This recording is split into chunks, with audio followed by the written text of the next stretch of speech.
Our main update sa bagong restaurant ni Nanay Mary Ann at Tatay Teddy ni Ming. Kasama ang family Mendoza at si Arjo.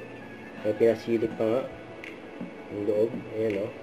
Sa May 11 yan, ang grand opening. Yan yan sa Pulumbuanga sa Santa Maria, Bulacan. May pang-picture nila Main at Arjo. Kaya pala wala si Main kahapon sa Itbulaga. Ayan, nandyan sila sa bagong restaurant. Nanay Mary Ann, Tatay Teddy, na Mateo. Yung pinagsama ang pangalan nila Nanay Mary Ann at Tatay Teddy. Ayan. Ayan. Nagkaroon pangalan Blessing. Sa bagong restaurant ng pamilya Mendoza. Siyempre present sila Main sa Arjo. Ang congrats kay Nanay Mary Ann at Tatay Teddy sa family Mendoza ng bagong restaurant Mateo.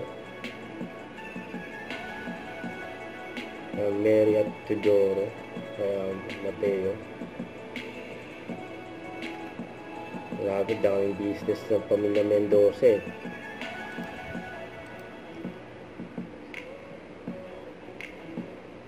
Sigurado masarap ang food dyan sa restaurant.